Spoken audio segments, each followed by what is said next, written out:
ನಮ್ಮ ಭಾರತ ದೇಶಕ್ಕೆ ಬೆಳ್ಳಿ ಪದಕ ತಂದು ಕೊಟ್ಟಂತ ಕುಸ್ತಿಪಟು ಇವ್ರ ಕಾಮನ್ವೆಲ್ತ್ ಒಳಗ.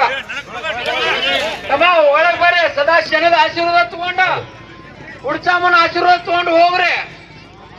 ಶಬಾಷ್. ಮುಡಿ ಏರದ ಮಲ್ಲಿಗೆ ಚಪ್ಪಾಳೆ ಮಾಡ್ರಿ ಜನ, ನಿಮ್ಮ ಪ್ರೇಕ್ಷಕರ ಚಪ್ಪಾಳೆ ಅವರಿಗೆ ಒಂದು ಆಶೀರ್ವಾದ. ಕಲೂರು ಗ್ರಾಮದಲ್ಲಿ ಇದೇ ರಂಗಭವ್ಯ ಸಂಚಿಕೆಯಲ್ಲಿ ನಡೆದಿದೆ. ಎಲ್ಲ ಕಲಾವಿರಬೇಕು. ಇದು 1 ನಂಬರ್ ಕುಸ್ತಿ, 2 ನಂಬರ್ ಕುಸ್ತಿ ನಿಕಾಸ್ ಬೇಕಂತ ಕುಸ್ತಿ ಹಾಕ್ಯಾರ ನೋಡ್ರಿ. ಅವು ಎರಡು ಸಿಂಹಗಳ ಗರ್ಜಿಸಾಕತ್ತಾವ ಈಗ. ಅಲ್ಲಲ್ಲ ಏನ್ ಚಂದ್ರಿ ಗರ್ಜಿಸ್ತಾವ. ಸಡ್ ಹೊಡಿರಿ ನೋಡ. 5 ನಿಮಿಷ ಟೈಮ್ ಕೊಟ್ಟಾರ ನೋಡಪ್ಪ ನಿನಗ. ಅವು ಏನು